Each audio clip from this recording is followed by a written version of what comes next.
PTI का किसी के साथ झगड़े का कोई इरादा न है, न कभी किया और न हम करेंगे। और खान साहब का जो नज़रिया पहले से वाज़ेह है वही नज़रिया चलेगा। इमरान खान और पीटीआई जमहूरियत की बात करती है और ये भी कहती है कि साफ और शफाफ इलेक्शन होने चाहिए। पहले तो अपनी पार्टी में साफ शफाफ इलेक्शन कराएं। जो हमारे तमाम तहफ़्फ़ुज़ात थे कि ये पार्टी का इलेक्शन नहीं होने जा रहा, ये महज एक सिलेक्शन है।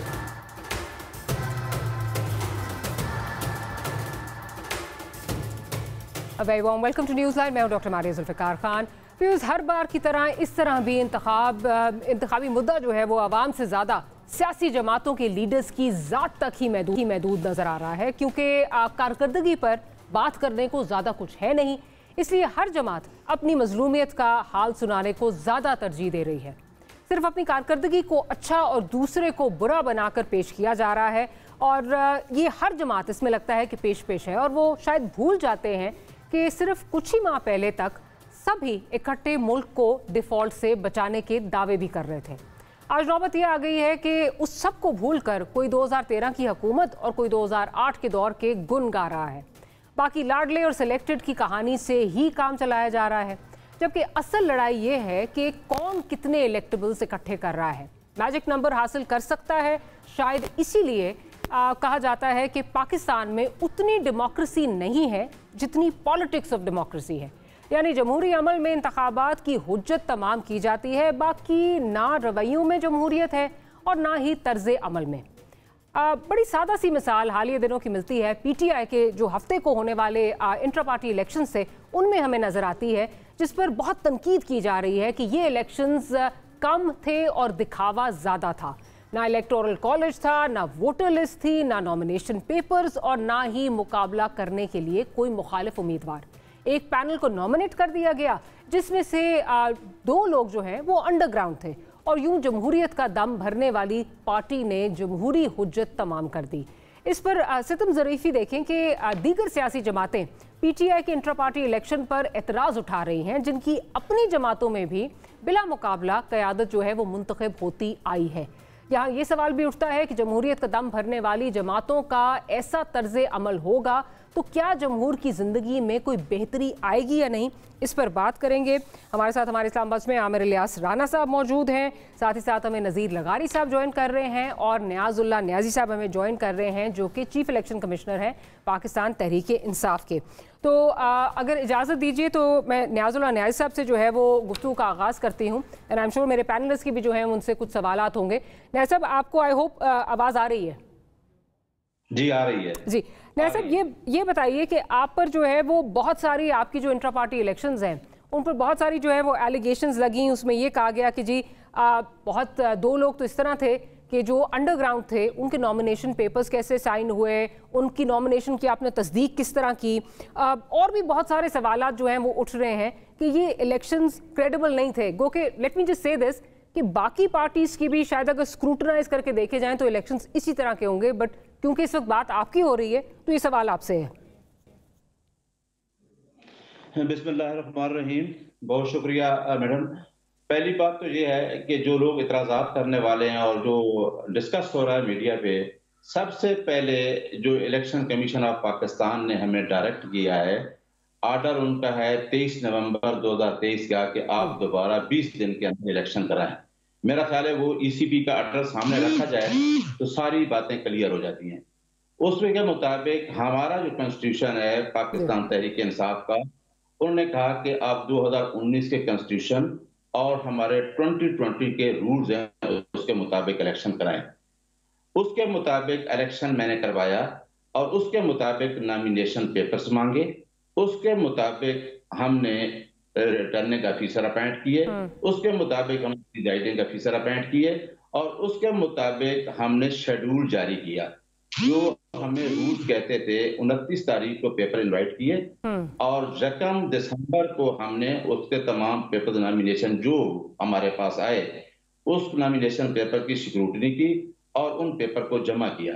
अब जहां तक आप ईसीपी का ऑर्डर पढ़ती हैं तो 2019 का जो हमारा कॉन्स्टिट्यूशन है, आज भी मैंने काफी मीडिया पे जब बातें सुनी, उसमें किसी के आने की जरूरत नहीं है। उसमें ये चीज लिखी है कि प्रपोजल और सिकंडर का आना जरूरी है, उनके कार्ड साथ लफ हों।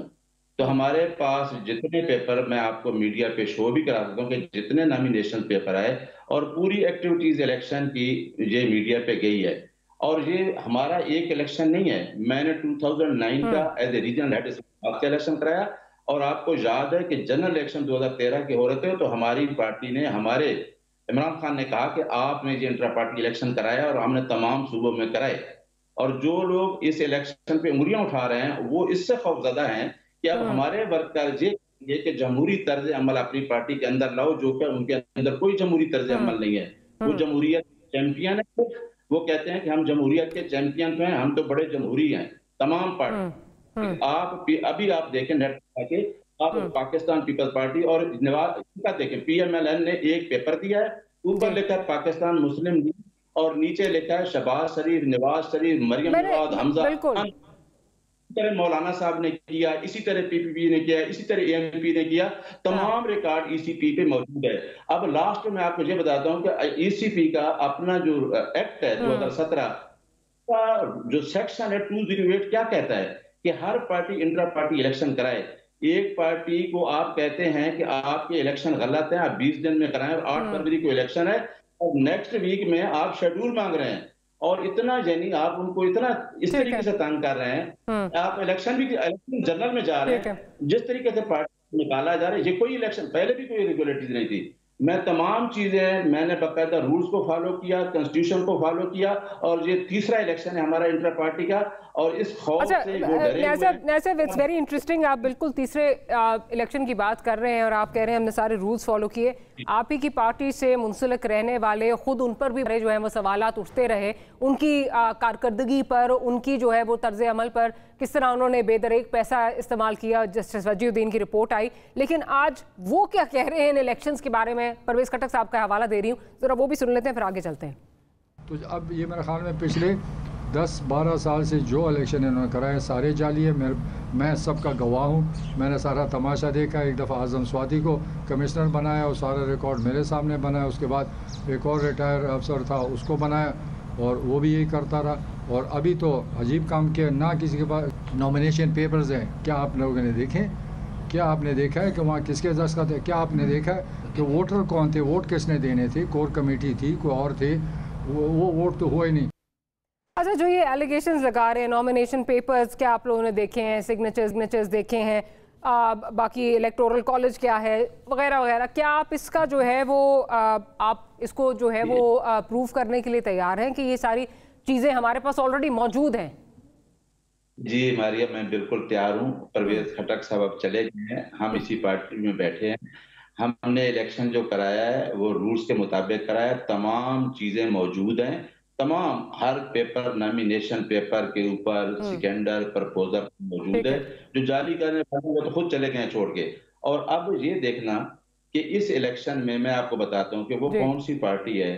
ठीक है, अगर इमरान खान नहीं आप कहते हैं तो एक वर्कर हमारा, एक वकील है, बैरिस्टर, जो हमने उसको चेयरमैन बना दिया, कहें ना नवाज शरीफ को, कहें उसको कि डिक्टेटरशिप अपनी पार्टी के अंदर खत्म करें, जमहूरी रवैये अपनी पार्टी के अंदर अपनाएंगे तो आगे भी जाएगा। और हमारा वैसे माजूद के साथ जमहूरी रवैया तो किसी पार्टी में नहीं है, सब में जो है वो सिलेक्शन ही होती है। लेकिन आजकल क्योंकि आपकी पार्टी जरा जेर अताब है तो जरा ज्यादा सवाल हो रहे हैं उस पर, बाकियों पे उस तरह नहीं हो रहे। मैं जरा राना साहब की तरफ चलती हूँ। आमिर साहब, आप किस तरह देख रहे हैं जो ये इलेक्शंस हुए हैं? जिस तरह के मैं अपने इंटरव्यू में कह रही थी, सबके मोर और लेस इसी तरह के इलेक्शंस होते हैं, उसमें तो खैर जाके बाद में बात करेंगे, पर जो इनकी स्क्रूटनी हो रही है उस पर क्या कहेंगे आप? असल में ना ये सारे इतराज़ात, और जब हम मुकाबला शुरू कर देते हैं PMLN, peoples party, JUI, Jamaat Islami के एक्चुअली इलेक्शन होते हैं, बिल्कुल सही, ठीक है। इमरान खान साहब आए थे इन सब से हट के, उनके दावे हिमालय की बुलंदी के थे, मैं चेयरमैन नहीं रहूँगा। मतलब ये इतने अच्छे लगते वज़ीर आज़म बनने के बाद अगर ये किसी को पार्टी की सरबराही दे देते कि जनाब मैंने अब इधर बैठना है, मेरी पार्टी ये लोग चलाएंगे। पहले जस्टिस वजीउद्दीन, फिर तस्नीम नूरानी साहब, जिसको बनाया उन सब ने इतराज़ात किए और फिर उनको फारिग कर दिया। मुझे अगर नियाज़ुल्लाह नियाज़ी साहब का मसला ये ना होता कि इतराज़ात आए हैं तो इनकी पार्टी के इलेक्शन वैसे ही हुए हैं जैसे ये ठीक कह रहे हैं PMLN के हुए, पीपल्स पार्टी के हुए हैं, तो फिर फ़र्क क्या है? आप तो आए थे इन सब को कह के कि ये निकट्ठू हैं, फारिग हैं, जो भी इल्ज़ामात लगाते थे। आप काम सब वही कर रहे हैं। तो फिर या तो पहले मान लें कि हाँ जी, मतलब आपने कहा जी हम तो इलेक्शन कराएंगे, इंटरनेट पे होगी वोटिंग, फलां होगी, ढिमका होगी। उस वक्त भी पैसे वालों देने वालों पे लाहौर में एतराज़ात लगे कि जी कि फलां पैसे दे के आया और उसने वोटरों को ब्राइब किया। ये पार्टी के अंदर से आए, बाहर से नहीं आए। उसके बाद या तो आप ठीक कर लेते। मैं इसलिए कह रहा हूँ कि ये एतराज़ात, फिर आज ये कहानी चल रही है कि जी खान ने तो देखे ना अपनी पार्टी के एक आम आदमी को बना दिया, गौहर साहब को। ठीक है, बनाया, लेकिन ये इब्तला जब जब जिस पे आई है, तमाम जमातों ने यही काम किया है। बेनज़ीर भुट्टो मरूमा ने अमीन फ़हीम को बनाया जब उनके ऊपर आया। क्या नवाज शरीफ ने मखदूम जावेद हाशमी और उसको नहीं बनाया, राजा जफरुल्लाह को? फिर प्राइम मिनिस्टर शाहिद खाकान को बनाया, वहीं को भी बनाया सीएम। मतलब वो दूसरे लोगों को लाते रहे जब जब मुश्किल आती रही। एक्चुअली तो ये था कि लीडरशिप का कि मैं और मैं और मैं, इसके अलावा कोई भी नहीं। तो यहाँ पे खान साहब ने, मतलब मैंने इसलिए कही कि अगर वो पीएम बनने के बाद ये रिवायत बनाते हैं ना कि जी मेरी पार्टी इक़्तिदार से साइड पे है और ये हम सबको मॉनिटर करेगी और मैंने अपना चेयरमैन फलाना बंदा बना दिया, आज ये सब कुछ ना हो रहा होता। अब ये सारी बातें हैं क्योंकि इनके ऊपर उंगलियां इसलिए उठती है कि इन्होंने किसी को नहीं छोड़ा, जिसके बेंचमार्क्स बहुत हाई सेट इन्होंने अपने लिए किए सबके ऊपर इतने गंदे इल्जामात लगाए। मतलब उनको ना वो महज इल्जामात नहीं रहे, उनके साथ गंद भी डाला। तो आज इनके लिए ये मुश्किल है। ये जो कल मुश्किल पीएमएलएन पे डाल रहे थे, जो ये मुश्किल पीपल्स पार्टी पे डाल रहे थे, वो इलेक्शन जीतने के लिए हो या इलेक्शन के बाद हुकूमत चलाने के लिए हो, आज ये सब कुछ मैं जब कहता हूँ मुझे भी वो गालियाँ पड़ती हैं, ट्रोलिंग होती है कि जनाब ये मकाफात अमल नहीं है फलान। भाई आप क्यों भूल जाते हैं हमारे जो नौजवान हैं उनकी हिस्ट्री क्या 2010-11 है? ये पाकिस्तान सारा ही 76 साल पे बहस होती है। इसके अंदर जो फौत हो गए उन पे भी बहस होगी, जो जिंदा हैं होंगी। हाँ, माजी करीब इसलिए ज़्यादा आता है कि जी ये बिल्कुल 5 साल पहले क्या हो रहा है। तो ये न्याजुल्लाह न्याजी साहब मेरा ख्याल है कि एडवोकेट जनरल पंजाब भी रहे, इस्लामाबाद भी रहे हैं ना, अगर मैं गलत नहीं हूँ। तो इनको सारा पता है कि ये किस तरह पेश होते थे और किन के खिलाफ पेश होते थे। आज उसी तरह दूसरी पार्टी के, सरकारी पार्टी के वकला इसी तरह पेश होते हैं। एक विशिष्ट साइकिल है जो चलता मतलब मैं आपको बताऊं, अली बुखारी साहब बड़े अच्छे हैं, हमारे बड़े दोस्त हैं। उनको पैमरा कंप्लेंट सेल का हेड बना दिया गया। आपको पता है फवाद चौधरी ने क्या किया था? उसने कहा कैबिनेट की खबर जो ज़राए से चलेगी वो फेक न्यूज़ है और हमें नोटिस आए। हमने कैबिनेट के मिनट्स और फवाद चौधरी की प्रेस कॉन्फ्रेंस से बताई कि ये खबरें इसने बाद में ओके की। तो फेक न्यूज़ कैसे हुई? ये इस हद तक मीडिया को दबा रहे थे, ये भूल गए। ये अभी 2 साल पुरानी बात है। बिल्कुल ठीक कह रहे। मैं ज़रा लगारी साहब को गुफ्तगू शामिल करूँ। लगारी साहब, आमिर इलियास राना साहब जो भी बात कर रहे हैं वो पीटीआई के अपने सेल्फ सेट बेंचमार्क्स थे, उनके अपने कॉलो फेल में जो तजाद है उसकी तरफ निशानदेही कर रहे थे, वो असाइड। लेकिन इस वक्त जिस स्क्रूटनी से इलेक्शन कमीशन ऑफ पाकिस्तान देख रहा है और जो चीज़ें जो है वो बयान कर रहा है, जी ये भी नहीं था और ये भी नहीं था और ये भी नहीं था, ये आपको लग रहा है कोई चंबे की बात है? किसी और पार्टी में जो है इस तरह नहीं था और ये चंबे की बात है और इनके ऊपर ये जो है ये सिर्फ चीज़ लागू हो रही है, या आपको लग रहा है कि यहाँ पे कुछ विक्टिमाइजेशन हो रही है? एक तो ये है कि पाकिस्तान में जो सियासी तंजीम साजी है उसका एक ख़ास मसला ये है कि ताकत के मराकज़ की तरफ से ये खदशा रहता है पार्टियों को कि कहीं पार्टी के अंदर कब्जा ना हो जाए या पार्टी के अंदर एलियन ना आ जाएं और ऐसे लोग ना आ जाएं बाद में पार्टी के नजरिए पार्टी की फिक्र पर, पार्टी की क़यादत पर और पार्टी की सब चीज़ों पर कब्जा कर लें और पता चले कि वो तो उनके लोग ही नहीं हैं और पार्टी बनाने वाले जो हैं वो एक तरफ हो जाएं। तो मैं एक आपको मिसाल पेश करता हूँ। जब जुल्फ़िकार अली भुट्टो जेल में थे तो डॉक्टर मुबश्शिर हसन ने पार्टी के सेक्रेटरी जनरल के ओहदे से इस्तीफा दे दिया। जब बहुत तहरीक जोरों पर थी पीएनए की तो उस दौरान में डॉक्टर मुबश्शिर हसन ने इस्तीफा दे दिया और भुट्टो साहब ने डॉक्टर गुलाम हुसैन को नामजद किया एज सेक्रेटरी जनरल और फिर मामला चलता रहा। डॉक्टर गुलाम हुसैन भी एक्टिव भी रहे लेकिन वो गिरफ्तार हो गए, फिर और लोग भी गिरफ्तार हो गए, फिर पार्टी की क़यादत गिरफ्तार हो गई। तो मालूम हुआ कि पार्टी के सेक्रेटरी जनरल का ओहदा जो है चला गया वो यासीन भुट्टो के पास और इस दौरान में भुट्टो साहब को फांसी हो गई। मैंने मुबश्शिर हसन से मुलाकात की थी, उनके इंटरव्यू भी मेरी किताब में है। मैंने उनके साथ बात की, बहुत सी चीज़ें ऑफ द रिकॉर्ड भी थी। तो मैंने कहा कि आप एक ऐसे मौके पर पार्टी को छोड़ देते हैं जब पार्टी की आपको शदीद जरूरत थी और आपको पार्टी में रहना चाहिए था, ये क्या हुआ कि आपने पार्टी छोड़ दी? उन्होंने कहा कि मैंने ये देखा कि पार्टी के चेयरमैन एक ऐसे लोगों के घेरे में आ गए हैं जो उन्हें भगाए ले जा रहे हैं मौत की कोठरी की तरफ। उन्होंने इस तरफ जो है वो हालांकि वो वजीर आजम थे उस वक्त, लेकिन मुझे ये लग रहा था कि बहुत बुरे हालात की तरफ ले जा रहे हैं। फिर जब फांसी हुई तो उस वक्त यासीन भुट्टो सेक्रेटरी जनरल थे और डॉक्टर मुबशिर हसन उससे पहले वो कहते हैं कि मैं जाकर जनरल ज़िया से मिला और मैंने कहा कि यार ये क्या कर रहे हैं आप फांसी दे रहे हैं, आपको ख्याल नहीं है कि इतनी बड़ी पार्टी है? तो उन्होंने अपनी दराज में से कागजों का बंडल एक निकाला और कहा कि ये लें आप, ये पार्टी के सेक्रेटरी जनरल, पार्टी की मरकजी कमेटी के अरकान ये लिख कर दे चुके हैं, दे दो फांसी, हमें कोई मसला नहीं है। तो ये सूरत हाल थी कि पार्टी की मरकजी क़यादत में सारे लोगों के, बहुत से लोगों के नाम थे, बहुत ही बड़े हीरो किस्म के लोगों के नाम थे जो बाद में बड़े बड़े नामों के साथ भी सामने आए और सर थे, और उन्होंने जो है अपने यकीन दहानी और माफीनामे सब कुछ करके दिया हुआ था। तो ये ख्याल रहता है कि जी पार्टी अगर बहरान में है तो उस बहरान के अंदर जो है वो लोग पार्टी जो है वो न सिर्फ वफादारियां तब्दील कर देते हैं बल्कि वफादारियां दूसरी तरफ कर लेते हैं। तो ये सूरत हाल तो जाहिर है तमाम पार्टियों के साथ हुई है। हमने देखा है किस तरह से लोग नून लीग को छोड़ रहे थे, किस तरह से लोगों ने पीपल्स पार्टी को छोड़ा, फिर ये कैसे वापस है, ये कब की, यानी ये जो अभी चेयरमैन बनाए गए हैं ये जनाब इमरान खान के वज़ीर आज़म के ओहदे से हटने, उनके चले जाने और उनके पहला मई वाला शो फ्लॉप होने और उसके बाद जो है जून में शायद गालिबन ये पार्टी में आते हैं और पाकिस्तान पीपल्स पार्टी से को छोड़कर आते हैं और इनकी पार्टी में आकर शामिल हो जाते हैं। इससे पहले जितने लोग भी थे क्या सारे में वफा हो गए?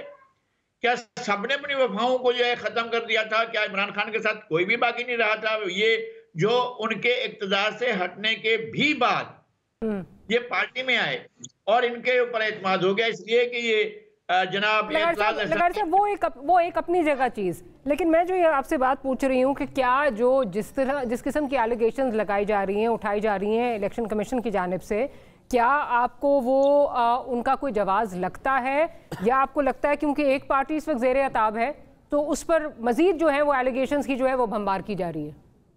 नहीं, एक तो बात यह है कि ऐसी सूरत हाल नहीं है कि ट्रांसपेरेंट इलेक्शन नहीं करवाए जा सकते थे, करवाते आप इलेक्शन। और ये सारा कुछ जो हुआ है जिस तरह से मशकूक तरीके से हुआ है कि जी पता ही नहीं चल रहा है कि कौन उम्मीदवार हैं, आखिरी वक्त में जो है वो एक नाम बाहर आता है कि जी ये चेयरमैन होंगे और फिर ये कि आई बेग टू डिफर। मुझे ये बताइए, आमिर इलियास राणा साहब ने बड़ा इस पर डिटेल बात की है और सही है कि पीटीआई के अपने सेल्फ सेट बेंचमार्क्स जो थे वो बहुत हाई थे। आज वो ये कह रहे हैं कि बाकी भी करते हैं तो हम भी करें, तो इसमें क्या है। लेकिन अपने जो इस वक्त बाकी पार्टीज को अगर देख लें, जो ये ट्रांसपेरेंसी की बात हो रही है, एक 16 लोगों की लिस्ट जारी होती है पीएमएलएन की जानिब से, ये लोग जो हैं ये वाइस प्रेसिडेंट होंगे, बिला मुकाबला वो मुंतखब हो जाते हैं। इसी तरह अगर आप पीपल्स पार्टी की बात देख लें तो उनको तो ये ताना भी मिलता है जी पर्ची पे चेयरमैन को चेयरमैन जो है वो बन गए हैं, वो भी हमें नजर आता है। सो कोई डिफरेंस तो नहीं है। ये आप कहें कि जी बाकी बड़े ट्रांसपेरेंट थे और इनके शफाफ नहीं थे इलेक्शंस। सिर्फ एक पार्टी के इलेक्शन होते हैं और शफाफ होते हैं एक हद तक, इसलिए कि वो खुद वहीं की है ना जिसको खतरा कोई नहीं है कि उनकी पार्टी पर कब्जा हो जाएगा, इसलिए कि वो हमेशा से एक ही जगह से है, वो ताकत के मराकज की हमनशी और हमनवा रही है, इसलिए उसको कोई मसला नहीं है, कभी भी कोई मसला नहीं रहा है। बाकी पार्टियों के इलेक्शन तो ऐसे ही होते हैं हवाई, इसलिए कि उनको पता है कि उनकी पार्टी उनके हाथ में नहीं रहेगी। इसमें मैं आगे जाके जो है ये बात करूंगी। एक छोटी सी ब्रेक का जो है वो कहा जा रहा है कि अगर पार्टीज में अपनी इंटरनल डेमोक्रेसी ये है तो फिर डेमोक्रेसी के दावेदार किस तरह बन सकते हैं। एक छोटी सी ब्रेक लेते हैं, ब्रेक के बाद हाजिर होते हैं तो कुछ और हैं जिन पर जाएंगे। Will be right back.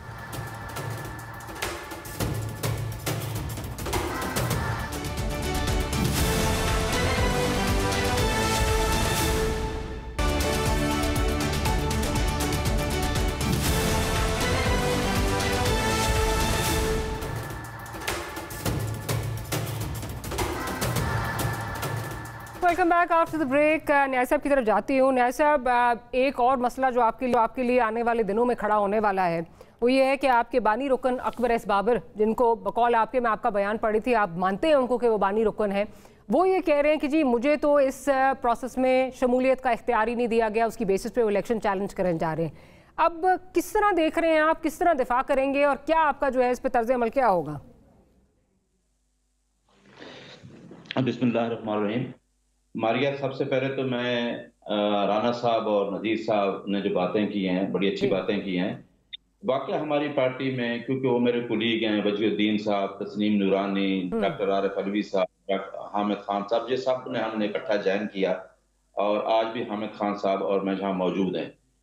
देखें, हम ये कहते हैं कि हमने एक प्रोसेस, ये वाहिद पार्टी है जो जमहूरी अंदाज से अपनी पार्टी के अंदर इलेक्शन करवा रही है।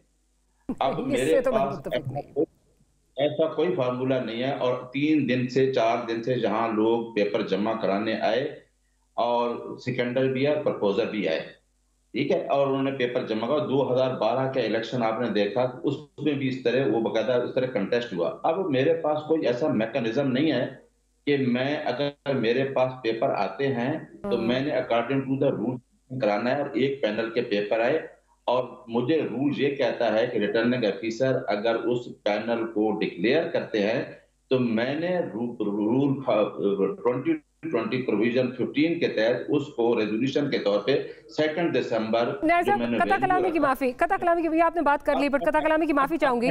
आपने कहा हमारी पार्टी जो है वो जमहूरी, इजाजत दीजिए, जमहूरी पार्टी है। आपको याद होगा, मैंने खुद इंटरव्यू किया था जस्टिस वजीउद्दीन को, 2014-15 की गालिबन बात है। उस वक्त वो एक लंबा जो है वो लिस्ट लेके फिरते थे और वही लोग जो आज आपकी पार्टी में नहीं है उनके खिलाफ कि जी इन्होंने पैसा चलाया, इन्होंने जो है ये बेजाब्तगियां की, उनका क्या हुआ हाल? उनको जबरदस्ती, जिसको कहते हैं, आपने पार्टी से एग्जिट करवाया। आपने कहा ही is no longer our chief election commissioner. और तनकीद जब हुई, आपने उस तनकीद को बर्दाश्त नहीं किया। आप उन लोगों के साथ खड़े थे जिनके पास पैसा था, जिनके पास पावर थी, क्योंकि आपके मफादात उनके साथ थे। तो ये जमहूरी अमल तो नहीं है ना सर?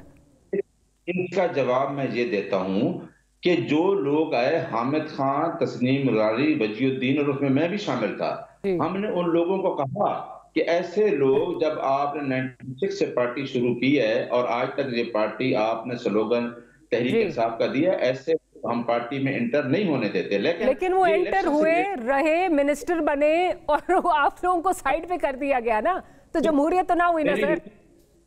तो मेरी रिक्वेस्ट सुन लेना कि हमारा ये पॉलिटिकल इख्तलाफात आज भी हैं। मैं तो अपने वकला के साथ भी इख्तलाफ करता हूँ कि जो मुझे पसंद नहीं होता मैं खान साहब को बता देता हूँ कि मुझे ऐसे लोग के विजन का जो है, हमारा विजन ये है कि वेलफेयर स्टेट और लोगों को, पाकिस्तान के नीचे से तबके के लोगों को उठाना, उनको राइट्स में। अब इलेक्शन के बारे में ये तो पार्टी, पॉलिटिकल पार्टी के अंदर वर्षन होता है, हम अब आज भी मुखालिफ हैं, लेकिन इलेक्शन एक और तरफ है। अब बात जाए डॉक्टर अपना सारी बाबर अकबर की तरफ। बाबर अकबर को बता दें कि आप क्या न्याजुल्लाह न्याजी के पास एप्लीकेशन दे देते ना, तो मेरा जैसा इलेक्शन कमिश्नर अगर बाबर एस अकबर के हक में फैसला जाता तो मैं आई स्टेट एट बार कह रहा हूं कि मैं उसके हक में करता। वो ना मुझे उसने अप्रोच की, वो नीचे आया 2 जकम को, जिस दिन नॉमिनेशन पेपर थे, सिक्योरिटी थी, एक वीडियो बनाई और एक चैनल पे चला गया और उसने कहा देखें जी, मुझे वहां, भाई आप कहते हैं मैं पुराना मेंबर भी हूं, मैं वहां जाता भी हूं, और लेकिन सर मेरी अंडरस्टैंडिंग के लिए, कता कलामी की माफी, मेरी अंडरस्टैंडिंग के लिए, क्या ये जरूरी था कि अकबर एस बाबर आके चीफ इलेक्शन कमिश्नर को ही अप्रोच करते, नीचे वो जाके अपने नॉमिनेशन पेपर सबमिट नहीं करा सकते थे? क्या जरूरी था कि आपके तक ही आना जो है वो एक्सेस जरूरी था, उसके बगैर नहीं हो सकते थे? मेरी बात सुने ना, वो ये कह रहा है कि मैं वहां गया, मुझे कोई मिला नहीं है। रिटर्निंग ऑफिसर मौजूद, चीफ इलेक्शन कमिश्नर मौजूद, पूरा दफ्तर मौजूद, सारे दिन की आप मीडिया पे देखे हमारे तमाम लोगों की तस्वीरें हैं, और वो सेकेंडरी प्रपोजल तो नीचे उसकी देखें वीडियो, वो कहता है मुझे बलोचिस्तान के, पंजाब के लोग मिले हैं और नीचे लोगों को मिला है। उसका सिर्फ ये मकसद था कि मैं इसको नेक्स्ट में छोटी बात बता दूं। आमिर इलियास राना साहब आपसे एक सवाल करना चाह रहे हैं, अगर इजाजत दीजिए। जी राना साहब। न्याजी साहब, बस सिर्फ छोटी सी थी कि यास्मीन राशिद जेल में हैं, तो उनके पेपर्स जो नामजद हुए, प्रपोजर सेकेंडर, उनके ऊपर जेलर की स्टैंप मौजूद थी? राना साहब, आप इलेक्शन कमीशन ऑफ पाकिस्तान का 23/11/2023 का अगर ऑर्डर पढ़ लेना, क्योंकि हमने अमेंड किए तो कोविड की वजह से उन्होंने कहा अभी कि आपने इलेक्शन कराने हैं 2019 के कॉन्स्टिट्यूशन के मुताबिक। 2019 का कॉन्स्टिट्यूशन मैं आपको प्रोवाइड कर दूंगा। वो क्या कहता है? वो कहता है कि कोई भी कहीं बैठा हो, प्रपोजर आपका, कोई राना साहब का प्रपोजर और सेकेंडर अगर नॉमिनेशन पेपर देता है तो हमारे ऊपर उस कंक्लूजन में कोई बार नहीं कि हम एक्सेप्ट ना करें। इसमें 2 आर्डर है कि आपने 2019 के कॉन्स्टिट्यूशन पे कराना है, ये इलेक्शन कमीशन ऑफ पाकिस्तान का आर्डर जो है हमारे खिलाफ आया 23 का, उसके मुताबिक हमने 2019 के कंक्लूजन में, और उन 2019 के कंक्लूजन में ऐसी प्रोविजन है कि आप प्रपोजल से और हर पार्टी में ये है। तो मतलब अगर कोई अंडरग्राउंड भी हो, जिस तरह 2 लोगों के नाम आ रहे हैं, तो वो भी कोई फर्क नहीं पड़ता उससे, बस एक प्रपोजल सेकेंडरी होना चाहिए, बस वो अंडरग्राउंड तो हमारी पूरी पार्टी को किया हुआ है। अंडरग्राउंड तो आप उसको जो 20 दिन के अंदर आगे शेड्यूल आ रहा है, तो इलेक्शन में ईसीपी तो इलेक्शन हमें इलेक्शन में नहीं आने दिया जा रहा। लेकिन लीगली स्पीकिंग आप कह रहे हैं कि आपके पास इसका कॉन्स्टिट्यूशनल कवर जो है वो मौजूद है, क्योंकि ये रूल्स अमेंड हुए थे पोस्ट कोविड, आप ये कह रहे हैं, ठीक। अच्छा रान साहब, आपको लगता है कि अकबर एस बाबर वाला जो इशू है वो आने वाले दिनों में पीटीआई के लिए कुछ बहुत बड़ा जो है वो मसला क्रिएट हो सकता है, और इनके इलेक्शंस के लिए ये इलेक्शंस इनके जो हैं वंस अगेन कालादम करार हो सकते हैं? न्याजी साहब चूँकि लॉयर भी हैं और उनकी बात पे मुझे ट्रस्ट करना चाहिए। बिल्कुल, वो जो अपने कॉन्स्टिट्यूशन की बात कर रहे हैं, मैंने सिर्फ पाकिस्तान के एक अमूमी लॉ की बात की थी कि जब भी किसी का चेक भी जाएगा, जेल में जो बंदा मौजूद है, हिरासत में है, कैदी है, मुलजिम है, तो उसके लिए कोई भी चीज़ सरकारी तौर पे उस जेल से स्टैंप हो, क्रेडिबिलिटी के लिए। मतलब मैं ये समझता हूँ कि अकबर एस बाबर जो गए और जिस तरीके से ये बगैर जनरल कौंसल बुलाए, जो मतलब तमाम सियासी जमातों का एक होता है ना कि हाथ खड़े करा लिए, मीटिंग करा ली, कुछ ना कुछ तो होता ही है ना, आखिर वो चाहे होटल के अंदर हो जाए, पार्टी के सेक्रेटरीट में हो जाए, कुछ होती है। अब ये पेशावर पहुंच गए। मेरे हिसाब किताब में मुझे नियाज़ुल्लाह नियाज़ी साहब के कराए हुए इलेक्शन को मैं कामयाब होता नहीं देख रहा। ये इलेक्शन में जाके इनके साथ वही काम होगा जो नवाज शरीफ के साथ सेनेट के इलेक्शन में हुआ था, जब साकिब निसार साहब ने 11 रुकनी बेंच का फैसला जो बेनज़ीर भुट्टो के लिए आया था, उसको 3 रुकनी बेंच से उड़ाया था कि एक सजा याफ्ता शख्स को आप पार्टी का हेड नहीं बना सकते। अब उस बुनियाद पे चलता हुआ ये इलेक्शन बल्ले के निशान को खतरे में डालता है या नहीं डालता? लेकिन मुझे मुकाफात अमल इसमें बिल्कुल सीधी सीधी नज़र आ रही है कि जो उस वक्त इन्होंने कराया वो इन्हें भुगतता हुआ मुझे तो फील हो रहा है। कोई शक नहीं है इसमें। कैसे होगा मुझे ये नहीं पता, लेकिन होने ये बिल्कुल ये रिपीट करा रहे हैं क्योंकि इन्होंने देर बहुत कर दी है। इन्होंने रास्ता नवाज शरीफ ने तो स्टेट पे हमला भी नहीं किया था, ना लोगों से कराया था, और वो सिर्फ इतराज़ करते रहे कि 5 मुअज़्ज़िज़ लोग जीटी रोड पे जाके कहते रहे, 5 हीरे कहे JIT के। ये नहीं हुआ था कि अगर मुझे पकड़ेंगे कमांडोज तो मेरे लोग कंटोनमेंट में नहीं जाएंगे तो कहाँ जाएंगे। तो ये जो स्टेट के साथ लड़ाई है ना, जिसका कोई रिप्रोचमा हुआ नहीं और मुझे होता हुआ अब नज़र नहीं आ रहा, अब ये अपने हतमी मरहल में जा रहा है। कैसे इलेक्शन कमीशन से निपटेंगे उन्हें कैसे, क्योंकि इन्हीं के अकबर एस बाबर ने इतने साल लंबी एक जंग लड़ी है पहले और वो जीते हैं उसमें फॉरेन फंडिंग में। जी बिल्कुल ऐसे। तो मुझे नहीं लगता कि अकबर एस बाबर को इतना सादा ले लिया जाना चाहिए। हाँ। वो मतलब ठीक ठाक करके ये सारे सवालात आएंगे, क्योंकि इनकी पार्टी के कॉन्स्टिट्यूशन में बहुत सारी चीज़ें ऐसी हैं जो बाकी किसी पार्टी में नहीं है, वो इनके गले पड़ेंगी।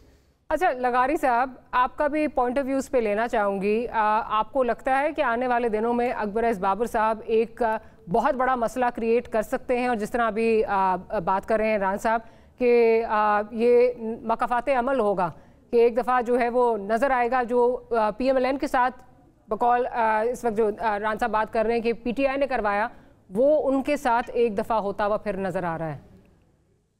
देखिए, अकबर एस बाबर पार्टी के बानी अरकान में से हैं और ये जो मामलात हैं इनके बारे में उनकी जो तहफ़्फ़ुज़ात थे पार्टी लीडरशिप के बारे में बहुत सी चीज़ों पर थे और बहुत रिलेवेंट थे और बहुत बिल्कुल जायज़ थे।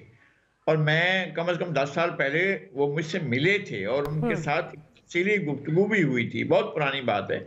और उसमें उन तमाम चीज़ें कागजात यूँ रख दिए थे कि बिल्कुल ऐसे शफाफ तरीके से वो हमें नज़र आ गया। अब वो कहते हैं कि अगर मैं गया हूँ वहाँ पर और मैं अपने कागजात लेकर गया हूँ और अगर वो अगर उस पूरे के पूरे प्रोसेस में नहीं है या उनको नहीं शामिल किया गया है तो ज़ाहिर एक बहुत बड़ा क्वेश्चन होगा। और ये जो आमिर साहब कह रहे हैं, मुझे उसमें कोई ऐसा इश्तबाह नज़र नहीं आ रहा है। लेकिन सियासत और चीज़ होती है, आपका अपना स्टैंड लेकर और अपनी शायद जिसको ये मकबूलियत समझ रहे हूँ उसके लिए एक फाउल प्ले मुस्तकिल करते जाना जो ये एक दूसरी चीज़ होती है। आप फाउल प्ले से वो मकबूलियत भी बाकी नहीं रहती है। ये गुमान है, मेरा हमेशा से ये कहना है कि ये गुमान है, ये ख्याल है, ये तस्वुर है। मैं सिंध में जाता हूँ, तमाम सिंध में फिरता हूँ, मैं बलूचिस्तान में जाता हूँ, मैं पंजाब में जाता हूँ, मैं सराइकी बेल्ट में आता हूँ, मुझे कहीं नजर नहीं आती है सारी की सारी मकबूलियत जिसके ढोंग रचाया जा रहा है, कहीं भी नजर नहीं आती। लेकिन ये चीज तो बिल्कुल ऐसी है कि अकबर एस बाबर जब जाएंगे और जिस फोरम पर जाएंगे अपनी ये फरियाद लेकर, तो मुझे नहीं लगता है कि कोई उनको परेशानी होगी या उन्हें नहीं माना जाएगा, उनकी बात नहीं सुनी जाएगी, मुझे नहीं लगता है। आपको नहीं लगता? अच्छा नायर साहब ये बता दीजिए, ये सेगमेंट हमें जो है वो क्लोज करना है, मुझे ये बता दीजिए कि अगर ये जिस तरह अभी बात हो रही है कि जी अकबर एस बाबर को जो अपना ये अभी जो ये केस लेकर जाएंगे तो उसमें उनकी फतह होती हुई नज़र आ रही है, उनका केस जो है वो उसमें इतनी जान है, तो आपका फिर क्या अगला जो लाए अमल है वो क्या होगा? अगर बल्ले का निशान आपके पास नहीं रहता तो आपने ऑब्वियसली कोई कंटिजेंसी प्लानिंग तो की होगी, तो क्या सोच रहे हैं? देखिए मैडम, एक तो जो एक चीज रह गई थी जो राना साहब ने बता रहे थे, एक तो मैंने जवाब दे दिया कि इलेक्शन कमीशन के आर्डर के मुताबिक कॉन्स्टिट्यूशन में 2019 में कराया इलेक्शन। एक हमने इसमें है शामिल के वेरीफाइड वोटर मेंबर। तो अगर बाबर एस अकबर को पहले डॉक्टर आरिफ अलवी साहब ने जब नोटिस दिया, उनका मेंबरशिप कैंसिल की और इलेक्शन कमीशन ने उसको बहाल किया, लेकिन आज के इलेक्शन में जो हमने करवाया वो वेरीफाइड वोटर मेंबर पीटीआई का नहीं है। नंबर 1 कि इस बात पे भी इलेक्शन तो इस बात पे होना था ना, मेरा तो कोई कसूर नहीं है ना कि मेरे पास एक लिस्ट है तो आप वेरीफाइड वोटर मेंबर ही नहीं, मैं तो उस पर कराना है। पेपर की तो बात आप छोड़ देंगे, नॉमिनेशन पेपर लेता तो पहली बात ये आती, ये हमारी बैटल उधर इलेक्शन कमीशन की है। दूसरी बात है कि अगर हम इलेक्शन में जाते हैं, आपने बड़ा अच्छा क्वेश्चन किया कि एक तरफ तो वो जमाते हैं जो कवरिंग लेटर के साथ एक सफेद पेपर पे दे रही हैं अनअपोज, और वो इलेक्शन कमीशन के एक्ट जो 2017 है उसकी खुला खिलाफ वर्जी कर रही हैं। और दूसरी तरफ आप कहते हैं कि जी आप 20 दिन में इलेक्शन भी कराएं, आप इसको पूरा भी करें, और उसको आपको सामने नजर आ रहा है कि इलेक्शन से रोकने की पूरी कोशिश है। लेकिन हम जो अभी राणा साहब ने बात की ना, मैं अपनी तरफ से कहता हूं कि हर स्टेट का इदारा हमारे लिए मुकद्दम है। जितनी हम स्टेट के हर इदारे की रिस्पेक्ट करते हैं, हम एक आइन की बालादस्ती और कानून की जंग लड़, और मैं 2009 में उस मूवमेंट का, लैब मूवमेंट का प्रेसिडेंट का हिस्सा था। हम पर जमहूरी प्रोसेस का हिस्सा बनना चाहते हैं। हमारे अंदर कोई खराब लोग हैं, मैं किसी खराब आदमी की फेवर नहीं करता, हम जमहूरियत हिस्सा बनना चाहते हैं, हम मुल्क में जमहूरियत देखना चाहते हैं। हम चाहते हैं कि हमारी स्टेट मजबूत हो, पाकिस्तान के अदारे मजबूत हो। और आजकल जो लास्ट मेरा वर्ड है कि मैं आजकल जिस तरीके से ये मुल्क और ये आइन जितनी मुश्किलात से गुजर रहा है, ये एक पढ़े लिखे आदमी को पता है, और जो कहता है कि आइन जो है वो सब अदारों से ऊपर है, तो उसको सबको मानेंगे तो हम चलेंगे। बाकी हमारा इख्तलाफ किसी से नहीं है। जितनी पाक फौज की मोहब्बत मेरे अंदर है, जितनी मैं मुल्क के जुडिशरी से मोहब्बत करता हूँ, जितनी मैं मुल्क के हर अदारे से मोहब्बत करता हूँ, तो मुझे करनी चाहिए, क्योंकि मेरा अपना मुल्क है, मेरे अपने लोग वहां बैठे, हम पाकिस्तान। लेकिन नायर साहब कथा कलामी की माफी, क्विकली जरा, क्योंकि सेगमेंट क्लोज करना है। कंटिजेंसी प्लानिंग क्या होगी अगर बल्ला नहीं रहता आपके पास? कंटिजेंसी प्लानिंग क्या होगी? हम तो नहीं कहते, मैं नहीं कहता कि बल्ला हमारे पास नहीं आएगा। इंशाल्लाह हमारे पास फोरम है, हम इस इलेक्शन में जाएंगे। चलें, आप कह रहे हैं कि आपको उम्मीद है कि ये है और इस बारे में आप सोचना नहीं चाहते, बात नहीं करना चाहते। चलिए नायर साहब, बहुत बहुत शुक्रिया आपका कि आपने प्रोग्राम के लिए वक्त निकाला। एक छोटी सी ब्रेक लेनी है, ब्रेक हाजिर होते हैं तो गुफ्तगू को यहीं से कंटिन्यू करेंगे।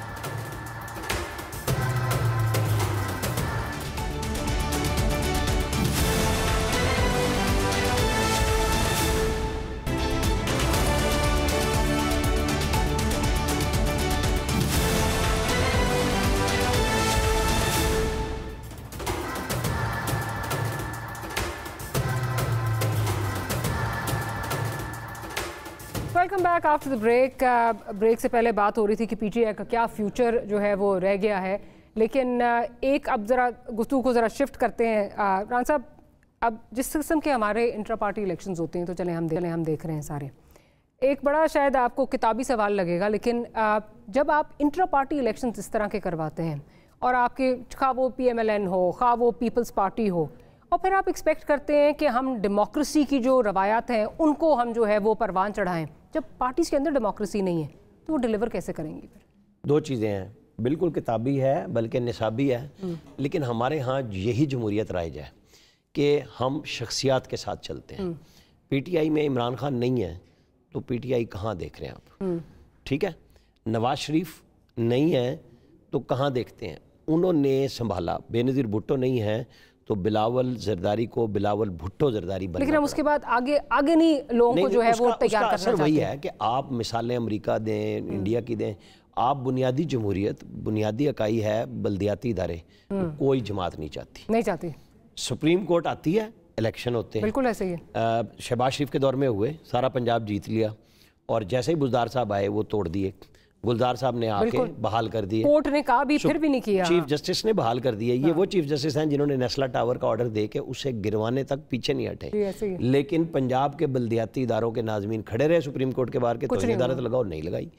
असल में कोई भी मतलब जब मार्शल लॉ की आमरीत हो और सबसे पहले बुनियादी जमहूरियत के इदारे यानी बल्दियाती इदारों के इलेक्शन किस लिए होते हैं? वो लोगों का कैथारसिस कराने के लिए होता है कि ये एक मुतबादिल की आदत दे दी, आप इनके साथ मसले शसले हल कर लें, और फिर उन्हीं को बिल्ड करके जब मोहतरमा बेनज़ीर भुट्टो ने 85 में बाइकआउट भी कर दिया तो वही बल्दियात के जो ज़िलाई चेयरमैन थे वो तकरीबन सारे के सारे पंजाब में MNA का इलेक्शन लड़के आ गए। और एक दौर आया कि नवाज शरीफ ने फिर उन पर पाबंदी लगाई कि आप या वहाँ रखेंगे या यहाँ रखेंगे, कि पार्टी डिसिप्लिन को काबू करने के लिए उन्होंने कहा कि दोनों नहीं रख सकते। तो यही पीपल्स पार्टी है, वहाँ भी सुप्रीम कोर्ट कह के इलेक्शन हुए, जैसे भी हुए कह के कराए। पीटीआई वो जमात थी जिसका इंफ्रास्ट्रक्चर बना ही इससे था कि हम इतनी विलेज काउंसिल बनाएंगे, फलां करेंगे, लेकिन था ऑन ग्राउंड कुछ नहीं, मतलब वो भी कोर्ट आती गई चलते गए। नवाज शरीफ ने 97 वाले में खिदमत कमेटियां बना दी, लोगों को एक मुतबादिल रास्ता दिया, वहाँ सिंध के अंदर भी होता है। असल इशू यही है कि आप अपनी क़यादत को इलेक्ट कैसे करते हैं, ये सारी नॉमिनेशन होती है। लेकिन चूँकि हम बहस उस पर कर रहे थे ना पीटीआई पे, अब आज आप देख लें, मैं थोड़ा सा एहसन इकबाल और दानियाल अजीज़ पे बात करना चाह रहा हूँ। ये क्या मसला है? एक ज़िले के अंदर अपना रोब डालने की कहानी है। एक दौर था जब चौधरी शुजात हुसैन का तोती बोल रहा था तो वो अपने सेक्रेटरी अनवर साहब को ज़िले चेयरमैन बनाना चाह रहे थे, और एहसन इकबाल ने बड़ा शोर किया और हम कहते थे ये ठीक बात है कि आपके घर का सेक्रेटरी है वो रहता है लाहौर में और आप इसको ख़राब कर रहे हैं। आज एहसन इकबाल साहब जिनको हम प्रोफेसर भी कहते हैं और हमारे बड़े अच्छे दोस्त हैं, भाइयों की तरह हैं, लेकिन आप देखें जब लाइव ट्रांसमिशन होती है ना तो हम सब देख रहे होते हैं कि जब ये पॉलिटिकल बात शुरू करेंगे ना वो 4-5 मिनट तमहीद के ले लेते हैं, हर चीज़ में लंबा हो जाता है। उन्हें अब ये हल्के में नहीं जाना चाहिए कि जब वो वजीहा कमर को पीटीआई से PMLN में शामिल करा रहे हैं, क्योंकि वो उनके साथ उनके ज़रिए शायद आई होंगी, वो साउथ में सारे में लोगों को वापस ला रहे हैं, तो दानियाल के साथ ना ये लड़ाई बनती नहीं उनकी। वो दानियाल कहते हैं कि जी ये राणा है, राजपूत हैं, मैं खुद राजपूत हूँ। मैं उसकी एक और मिसाल देता हूँ एहसन इकबाल के रिजिड होने की। उनकी चौधरी निसार से क्या लड़ाई थी? उनके हल्के का एक फांसी का मसला था, चौधरी निसार भी राजपूत थे, और वो गए कि जी इसकी अपील पे हमें कुछ टाइम चाहिए, फांसी ना हो। चौधरी निसार मिले नहीं और सेक्रेटरी ने कहा जी मैं खुद कुछ नहीं करूंगा। उस दिन से लेकर आज तक इन दोनों की नहीं बनी, वो भी नहीं मानते। ये जिद जो है ना, मैं ये इलेक्शन से लेके यहाँ तक सारी सियासी क़यादत का ये इशू है कि मेरी नहीं सुनी गई तो मैंने भी नहीं सुनी। अच्छा, बेसिकली लगारी साहब, हमारी अपनी जो चाहे इसको किताबी हो, निसाबी हो, जो भी हो, बट इसके जो असरात हैं वो बड़े जो हैं वो फार रीचिंग हैं। तो ये हम सेफली कह सकते हैं कि हमारी पॉलिटिकल पार्टीज़ ये नहीं चाहती कि जो भी शख्सियात उनके घर की शख्सियात हैं उससे आगे जो है वो कोई पार्टी किसी और को जो है वो सामने लेकर आए या पार्टी की बागदौड़ कोई किसी और के पास जाए। ये फीफडम जो है वो हमें बहुत अच्छी लगती है। जमहूरियत का राग हम लाते हैं लेकिन फीफडम हमें बहुत पसंद है। देखें, यही सूरत हाल है पाकिस्तान पीपल्स पार्टी के साथ। जो आमिर इलियास राणा साहब बता रहे हैं नारोवाल का किस्सा, कि वहाँ पर जो है वो दानियाल का और अपना एहसन इकबाल साहब का इशू है। यहाँ पर सराइकी बेल्ट में पूरा सूबा जो है वो यूसुफ रज़ा गिलानी और उनके मामूजाद भाई के हाथ में है, मखदूम अहमद महमूद के। और मखदूम अहमद महमूद ये नहीं करते हैं कि वो पाकिस्तान पीपल्स पार्टी के लिए काम कर रहे हों। इस हल्के से जो है पीटीआई का उम्मीदवार जीतेगा, इस हल्के से नून लीग का जीतेगा, इस हल्के से आज़ाद जीतेगा, यहाँ से पीपल्स पार्टी का जीतेगा। ये फैसले वो करते हैं, यानी अगर कोई किसी और टिकट पर जीत रहा है तो उसका फैसला भी अपने डिस्ट्रिक्ट में करते हैं और पार्टी को अपने डिस्ट्रिक्ट से बाहर नहीं ले जाते हैं। रहीम यार खान से आगे पार्टी नहीं जाएगी और डीजी खान में राजनपुर में, मुजफ्फरगढ़ में, लिया में और दूसरे इलाकों में जहां जहां सराइकी बैठका उनका असर रसूख है, वहां पर पार्टी को ले जाने का वो काम ही नहीं करता। यूसुफ गिलानी साहब ने उनके पर छोड़ रखा है और दोनों ने दूसरे पर छोड़ रखा है, और पार्टी से कहीं से कोई और लीडरशिप इमर्ज होने का मेरे ख्याल में सराइकी सूबे के मसले में रुकावट भी यही है कि ऐसा नहीं है कि गिलानी साहबान जो हैं वो अपना सियासी रसूख नहीं रखते, लेकिन उनको सारे के सारे खानदान को अकोमोडेट करना है। यानी ये इस सीट पर ये लड़ेंगे, इस सीट पर ये लड़ेंगे, इस सीट पर ये लड़ेंगे, और फैमिली से बाहर अगर कोई होगा तो फिर उसको नहीं लड़ने दिया जाएगा। तो ये सूरत हाल है पार्टी के अंदर। तो मैं समझता हूं कि ये जमहूरी अमल तो नहीं है, ये खानदानी अमल है, और ये दोनों पार्टियों में नहीं बल्कि पाकिस्तान की सारी पार्टियों में है। लेकिन कहीं कहीं पार्टियों को काम करने की इजाजत है। बल्दियाती इदारों में अगर काम हो रहा होता तो डिलीवरी होती है और पता चलता है कि नई लीडरशिप आ रही है। स्टूडेंट यूनियंस पर पाबंदी लगा दी गई कि नहीं, स्टूडेंट यूनियन अगर चल रही होती तो लीडरशिप को भर कराती है। और आपको याद है कि 60s की पूरी लीडरशिप भी जो है वो स्टूडेंट लेकिन बेशक लगाई साहब, बेशक किसी डिक्टेटर ने ये पाबंदी लगाई हो, अब आपके पास बहुत टाइम था इस पाबंदी को उठाने का और उनको परवान चढ़ाने का, लेकिन ये तरजीहात में ही नहीं है ना। ये सारी की सारी पार्टियां सिर्फ उधर देखती हैं जहां ताकत का मरकज है, नहीं कर सकती हैं। ये इनके हाथ में नहीं है कि ये तलबा यूनियनों को बहाल करें या ट्रेड यूनियन को बहाल करें।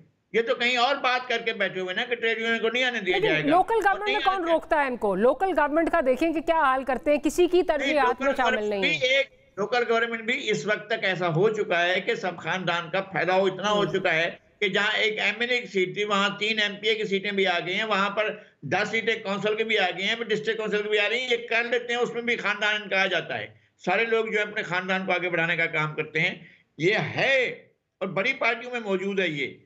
और इन्होंने ये नहीं किया है कि इसको अवाम की सतह तक फैला दिया जाए और अवाम को मौका दिया जाए कि वो आए और आकर इस सारे अमल में हिस्सा लें। मजदूरों की सीट पर भी ये आएंगे, किसानों की सीट पर भी ये आएंगे, खवातीन की सीट पर भी ये आएंगे। अकलियती की कोई सीट होगी तब भी हमारे इंतहाई काबिल एहतराम थे जनाब नवाब अकबर बुगटी और चंदास बुगटी को भी ले आए कि जी बुगटी ही होगा अकलियती की सीट पर भी ले आए उनको। मैं कहता हूँ कि ये एक तरीक़ाकार है कि सियासत के किसी भी मनसब को घर से बाहर नहीं निकलने देना है। ये हमारा फ्यूडल सेटअप है, ट्राइबल सिस्टम है, और ट्राइबल सिस्टम और फ्यूडल सिस्टम जो है वो अब सियासत को अपने हाथ में रखना चाहता है और सारे इदारे मिलकर इसको सपोर्ट करते हैं ताकि उनका काम चलता रहे, इनका भी काम चलता रहे। ये नहीं है, बाकी इंस्टीट्यूशंस को भी इससे कोई मसला नहीं है, चलते रहे भाई, आप अपना काम करते रहें, हमारे कामों में मुदाखलत ना करें, चलें आराम से रहें आप। यही PMLN है, यही पाकिस्तान पीपल्स पार्टी है, यही जो PTI भी यही इसी तरफ को जा रही थी, सारे के सारे यही काम कर रहे थे। मसला ये है कि मास्टर्स की कौन सोचता है और सियासत की कौन सोचता है, नजरिए को कौन सोचता है, ख्यालात को कौन सोचता है, डेमोक्रेसी को कौन सोचता है। इनको पता है कि डेमोक्रेसी क्या है, इनको पता है कि सियासत क्या है, सियासी अमल क्या है, इनको किसी को पता नहीं है। इनको तो वदीयत होती है, इनको तो हवालगी होती है, मनसब की हवालगी होती है। चूंकि आप साहबजादी हैं इसलिए आप सीनियर नायब सदर भी हैं और आप पार्टी की चीफ ऑर्गेनाइजर भी हैं। चूंकि आप साहबजादे हैं इसलिए आप चेयरमैन भी हैं। ये सारा कुछ इसीलिए होता है और किसी वजह से नहीं होता। ठीक, अलगारी साहब मुझे प्रोग्राम जो है वो क्लोज करना है। राना साहब आपका बहुत शुक्रिया, अलगारी साहब आपका बहुत शुक्रिया। और आखिर में मेरा ख्याल है ये बात है कि जो भी पार्टी आती है वो कहकर मतलब वो बात तो डेमोक्रेसी की करती है, लेकिन उनके अंदर इंटरनल कितनी डेमोक्रेसी है ये हमने आज इस पे बहुत तफसीली जो है वो गुफ्तगू की है। जब तक इंटरनल डेमोक्रेसी नहीं होगी कि आगे तक चीज़ें जो हैं वो बदलेंगी नज़र नहीं आता। Thank you for watching, will see you next week. Good night, अल्लाह हाफ़िज़।